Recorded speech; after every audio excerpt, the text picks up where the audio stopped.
Once upon a time, a guy named Guard went time hopping to kill an alien-controlled lady. Mission accomplished, except she left behind a baby. Guard, being a softie, adopts her and names her Ian. Things are all warm and fuzzy until Controller, the big bad alien boss, busts out of his human prison and unleashes a red smoky cloud of doom called Hava. This thing kills people, wakes up alien prisoners, and starts turning Earth into Alienville. Yikes.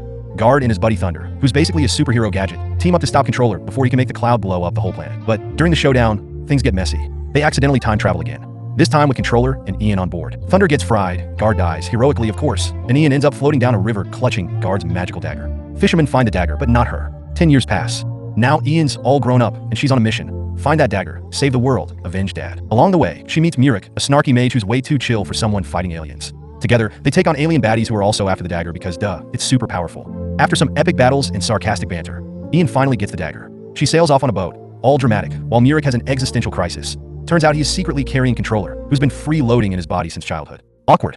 Now Ian has to find Thunder and their spaceship, so she can return to the future, stop the Hava explosion, and save Earth. Ian strolls into town rocking a fake mustache, trying to keep a low profile. She hears from some chatty woodcutters that Thunder, the thing she's after, was spotted nearby. Before she can follow up, two mercenaries show up, ready to cash in on a reward for capturing her. Ian is not having it. She chucks an axe their way, but these guys don't get the hint. So she casually pulls a rope that sends one of them flying like a human kite. The other one sticks around, so she fights him, effortlessly flipping, kicking, and dodging until she leaves him sitting on top of a hot pot like a cooked dumpling. As she walks away, triumphant and probably hungry, Ian notices two cats trailing her. Meanwhile, Murik, who's been knocked out, is discovered by two mages, Hugseol and Chongwon. They take one look at him and realize, oh no, this is the boy our master warned us about, the one with the monster inside. When Murik wakes up in a temple, confused and groggy, he asks a random lady for answers. She spills the beans, sharing a dramatic story that's probably going to make Murik's day even weirder. 10 years ago, an alien named Jajang crash-landed into a human body and was rescued by a group of kind, masked monks. How did he repay them? By smacking them around with his tentacles, of course. One unlucky monk, Nungpa, ended up blind from the encounter. To make things worse, Jajang brainwashed the monks and is now using them to track down a magical dagger that'll help him release some big bad named Controller. Fast forward to town. Nungpa, blind but still a total badass, is showing off his sword skills to help a merchant drum up business. Some random guy in the crowd thinks, easy target, and tries to attack. Big mistake. Nungpa makes quick work of him like he's swatting a fly. Then the mercenaries show up to spill the tea. Ian has the dagger. Nungpa's ears perk up because he's got plans to use it to fix his eyesight. Meanwhile, Murik, dealing with his own life crisis, hello, inner monster, realizes he needs the dagger too. While he's still figuring things out, the mages Hugseol and Chongwon pop up, give his chi a once-over, and hand him back his magical fan like, you're gonna need this. While Ian is minding her own business, someone accidentally waves the magical fan, and poof, the two cats following her turn into warrior catmen. Turns out, these guys are Murik's feline bodyguards, tailing Ian because she's got the dagger they need. Before they can explain themselves, they spot the mercenaries closing in, and scramble onto a rooftop like parkour pros to hide. Meanwhile, back with Murik, things are getting real. Hugseol grabs him, all serious, saying something about the monster inside him. But then bam, Murik's hidden monster decides to crash the party. Suddenly, her arm's being twisted like a pretzel, and she can't let go because the monster's sucking up her energy like a living vacuum. Chongwon jumps in, blasting Murik back with magic to free Hugseol. That's when things get even weirder. Murik's body starts moving on its own like it's possessed, whipping out the fan and summoning wind magic. Chaos ensues as the winds take out a bunch of innocent food stands. Murik's yelling, I'm not doing this, while his body flips, jumps, and goes full tornado mode. The mages, clearly over it, bust out some magical music to calm him down and get control of the situation. It's basically a magical karaoke battle for Murik's soul. The mages decide the best way to handle Murik's out-of-control monster problem is to make him dance. Yep, they hit him with some magical beats, and before he knows it, Murik is doing moves he never asked for. Once they're satisfied, they chuck him into the river for an instant reset. When Murik wakes up, he's tied up in the temple again, and the two mages are snoring away. Realizing he's finally in control of his body again, he grabs his fan, conjures a gust of wind magic, and bounces out of there like an escape artist. Meanwhile, Ian sets up an elaborate trap in an inn. She preps a room, hides on the roof with a futuristic gun, and waits. Sure enough, Jajang shows up, but he's no fool. Ian opens fire, but Jajang nopes out of there, leaving the monks to do the dirty work. A chaotic chase breaks out through the building, with Ian eventually ducking into a room where she spots Nungpa arriving like a total boss. One monk tries shooting arrows at him, but Nungpa just casually redirects them back like it's target practice. Then Nungpa goes full action hero mode, taking out all the monks in a blur of quick moves and wind magic. Just when you think he's done, he throws a sword through the window where Ian's hiding. She barely dodges it and tries to throw it back, but the shockwave sends her tumbling off the roof. Nungpa wastes no time capturing Ian and snatching the dagger. He casually drops a plot bomb, revealing he saw the dagger before when some guy named Guard came to the past, fought an alien, and took baby Ian with him. Wild. While Nungpa's grilling Ian for answers, Murik sneaks in wearing an invisibility cloak like a budget wizard. He snags the dagger, but Nungpa's sharp ears hear him. A full-blown brawl breaks out, with Nungpa wrecking the room like he's auditioning for a demolition derby. Ian wisely nopes out of there, just before Murik gets yeeted out of the building. Outside, the mercenaries catch up with Murik. Things look grim until Ian shows up, smugly waving the invisibility cloak she borrowed. She throws it over Murik, and the two vanish like a magic trick, sneaking away unnoticed. Nungpa, not one to give up, tries tracking them by sound. But then the Catmen show up, dressed as merchants and causing an absolute racket. They make so much noise Nungpa's super senses short circuit, and he's left chasing shadows. Cut to a random flashback of Gian, 2 days before some mysterious Hava cloud appeared, because apparently we needed more questions in this already chaotic story. Turns out Gian is Nungpa's descendant, and she's got his heirloom tucked safely in her bag. She's just chilling by the river, meditating, when a clumsy criminal named Gu comes running from the cops. Naturally, he smashes into her and decides it's a good idea to punch her. Bad move. Gian snaps out of Zen mode and floors him in a few quick moves like a martial arts pro. Later, Gu wakes up in the hospital, still thinking he's a tough guy. He tries attacking the doctor treating him, but she casually presses his broken neck, making him let go. She walks off, completely unbothered. As soon as she's gone, Gu pulls out his real plan, stealing the doctor's car to unlock his handcuffs. Freedom, he thinks, as he limps away. A group of alien criminals get sent to Earth, causing all kinds of trouble. Lucky Gu? He's one of the unlucky folks who gets an alien stuck inside his body. Talk about a rough week. After getting an alien stuffed into him, Gu has no memory of what happened, but knows one thing. Run. He bolts before the cops can show up. Meanwhile, Gian heads to the hospital and spots little Ian walking by, glued to her phone. She overhears Guard and Thunder talking about Ian recording something important and casually mentioning her niece Min's son, who's apparently Ian's classmate. Gian rushes home like a woman on a mission and finds the girls watching a video they're clearly hiding from her. Suspicious. She waits for them to fall asleep, grabs Ian's phone, and gets the shock of her life when she sees a video of aliens at the hospital. The next day, things go from bad to worse. Controller releases the Hava cloud, and the whole town goes into full panic mode. Gian, always prepared, grabs Nungpa's heirloom and races to the police tent around the cloud. She shows the cops Ian's video, but they just laugh it off as some fake internet nonsense. Frustrated, she heads to Guard's house, where things are getting wild. Guard and Thunder are in an all-out brawl with the aliens, and robots are getting tossed around like toys. Gian wisely hides inside a building, peeking out just enough to watch the chaos unfold while praying she doesn't become alien bait. In the end, Gian watches Guard open a portal to the past, taking the aliens with him and leaving behind a second spacecraft. Well, that's one way to ghost, she thinks. Back in the past, Ian finishes telling the same wild story to Murik, and he has a realization. She's the same girl he saved from a river 10 years ago. Murik explains how, after meeting Ian back then, he ran into Controller, tried transferring the alien, and then bam, he blacked out. He doesn't remember much after that, but knows something's definitely squatting inside him. Ian, however, refuses to hurt him. If I survived as a baby, you deserve the same chance, she says, dropping some wisdom before telling Murik to just be himself and walking away. Meanwhile, Jiajing and his monks stumble upon Guard's spaceship, undoubtedly plotting something shady. At that moment, a group of soldiers storms into town looking for Ian. When 2 mercenaries mouth off to Murik, he sends them flying through a wall like it's no big deal.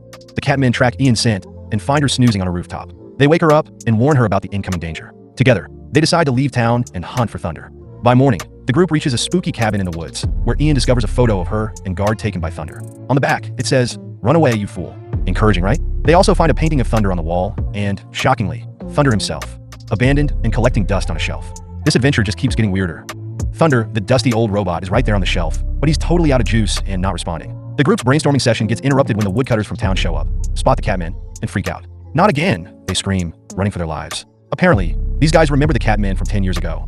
The confused Catmen, ever polite, follow the woodcutters to town to ask what's up. But things escalate fast when a group of soldiers arrives looking for Murik's teacher, Dong-ai. One Catman jumps into the fight, but he doesn't notice an archer aiming at him. His brother, being the ultimate bro, jumps in as a shield and takes the hit. The soldiers leave with Dong-ai just as Murik shows up, only to watch in horror as the wounded Catman disintegrates right in front of him.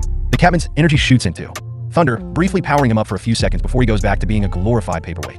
Later that evening, Chong-woon and Hug-seol visit the temple and stumble upon a massacre. Dead soldiers and monks everywhere. In the back, they run into Nungpa, who's all, "Hey, don't look at me. They were like this when I got here."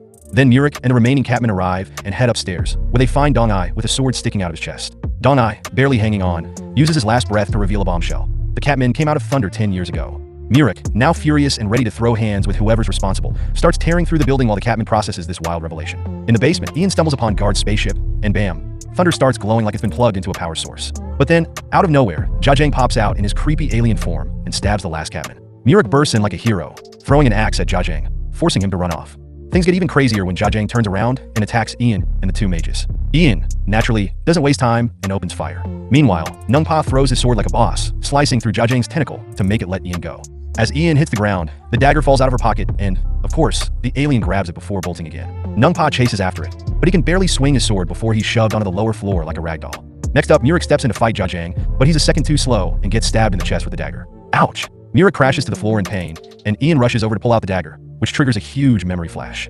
Turns out, back when Controller was about to jump into Murik's body, Guard showed up at the last second, pushing Controller away just in time. The alien tumbled down a hill, then found baby Ian and transferred to her instead. Meanwhile, Murik died, and all his energy got transferred to his own body, which is why Murik's been feeling something weird inside him all this time. Meanwhile, Thunder, who had landed near the woodcutter's house, scanned everyone for inspiration and used his last bit of energy to create the warrior Catmen to protect Murik. So, yeah, That's the crazy backstory for all the weirdness going on. In the present, the second Catman bites the dust, and all his energy zips back into Thunder, who finally wakes up for good, just in time for the chaos to kick off.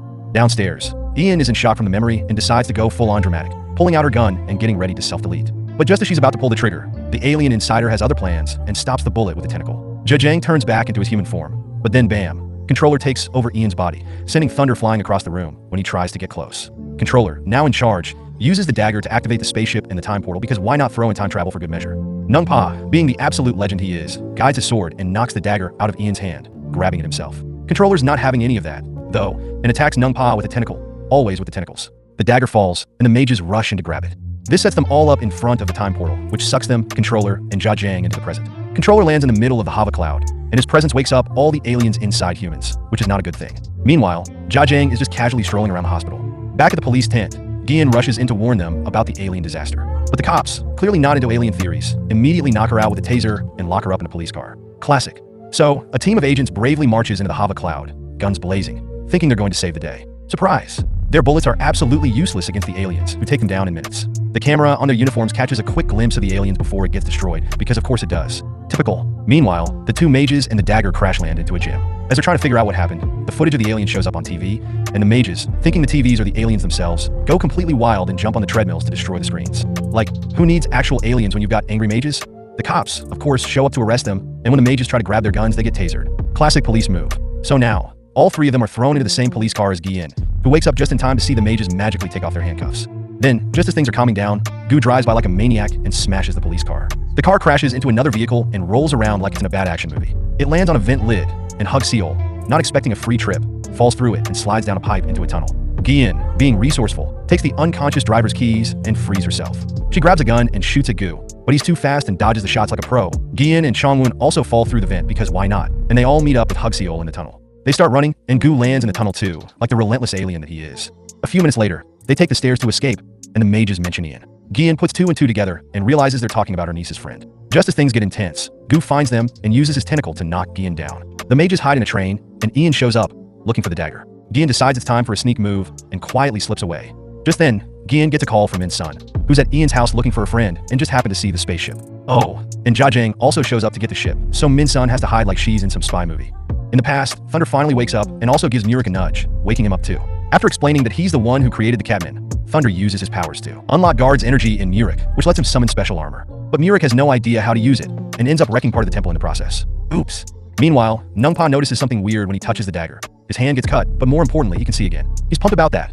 Suddenly, Murik's armor disappears, and Thunder realizes that the power is unstable. Looks like some leftover energy is messing with things. Thunder manages to find enough traces of it to open a portal, so he summons Guard's spaceship in the basement and magically turns it into a car. Yep, they're off to the present now. When they land, Murik is completely amazed by the city. Thunder, trying to explain modern life, has to clarify what a taxi is. So much for the future being normal. They spot some energy still in the sky, which means the past and present are still connected somehow. Thunder transforms the car back into a spaceship so they can zoom off to find the dagger. Meanwhile, Gian has escaped and is getting her heirloom back. On a train nearby, the mages are trying to figure out how to open the door, but the speed of the train freaks them out. Then, suddenly, Controller shows up and starts destroying the train with his tentacles. Classic villain move. The mages try to fight back using random tools from the train, and even hang off the edge to try to make Controller fall. But he's got tentacles and can just move up like it's no big deal. So, they use magic to teleport away. Up on the roof, Gu is coming after them too, while Thunder's spaceship is getting closer. Thunder checks that Murik can use the power, and then drops him onto the train. Murik almost falls off, but at the last second, he manages to hold on. Thunder shows up too, transforming into his robot form, and starts blasting away at Gu while flying. Gu's not having any of it, so he rips off a piece of the roof and uses it as a shield before smacking Thunder with it. Murik tries to use his armor to open a door, but instead, he just breaks it and falls off the train. Oops. He focuses hard and finally manages to cover his whole body in armor, speeding up and running like a pro. Meanwhile, Gian is driving her car and notices the train is headed to Guard's house. She decides to follow it. Inside the train, Controller corners the mages and catches Chongwon. In a panic, Chongwon throws the dagger to his partner, but a tentacle snatches it right out of Hug Seol's hands. Murik finally manages to get inside, slashing the tentacle and grabbing the dagger. But of course, Controller's not going down easy. He stabs Murik with another tentacle. Murik starts quoting all the stuff Ian taught him, trying to hang in there. Then, when Controller takes the dagger from him, Murik grabs Ian's hand and transfers Guard's power before passing out. Suddenly, the armor covers Ian, and the dagger jumps back to its original spot. The armor also has a gadget in its hand that activates, starting to pull Controller out of Ian's body. But just when it seems like they're in the clear, Gu jumps into the train, grabs the armored hand with his tentacle, and boom, Thunder attacks Gu again. It's an all-out chaotic mess. By the time Gu pushes Thunder away, the armor has successfully removed Controller from Ian's body, and now it's moving down the tentacle to take over Gu. Ian finally returns to herself, just as Controller ejects a huge burst of power, causing the train to crash straight into Guard's house, taking down a whole bunch of buildings with it. The mages are blown away by the explosion, but Thunder crawls out of the debris with a pipe sticking out of his body and realizes they've only got 6 minutes left before the whole place blows up. Then Jajang shows up in his alien form and starts fighting Thunder, while Controller, now in his true form, appears. He spots Ian on the ground and grabs her with his tentacles, but just then, Gian comes speeding in and crashes her car into him. He's knocked into a building, and more structures collapse.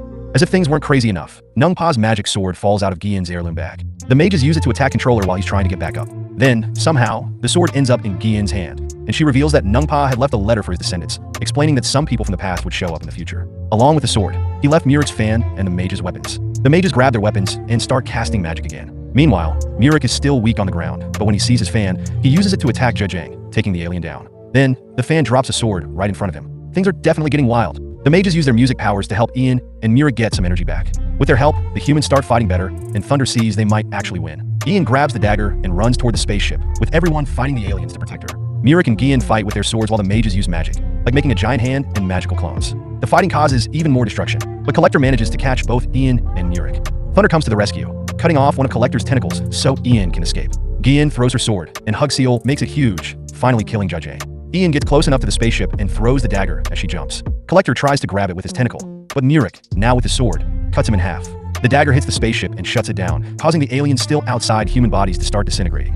Controller's remains try to escape and reach Minsun, but Muric throws a car to block the door and jumps in front of Minsun to protect her, getting stabbed by Controller. Before Controller can finish the job, Ian uses the armor to absorb him, turning him into a small red crystal. The crystal starts cracking, and Thunder grabs it, explaining that Controller will try to escape again. To stop him, Thunder takes the crystal to outer space to blow it up, knowing it will kill him too. He says his final goodbyes to Ian and even transforms into the Catman from Muric 1 last time. Thunder leaves in the spaceship, activating a time portal that pulls the mages and Muric back to the past before Ian can say goodbye. Meanwhile, the Hava cloud follows the spaceship into the sky. Back in the past, Muric can't stop thinking about Ian. He remembers Thunder's warning about unstable energy and manages to activate it again. He returns to the present, calls a taxi, and starts looking for Ian.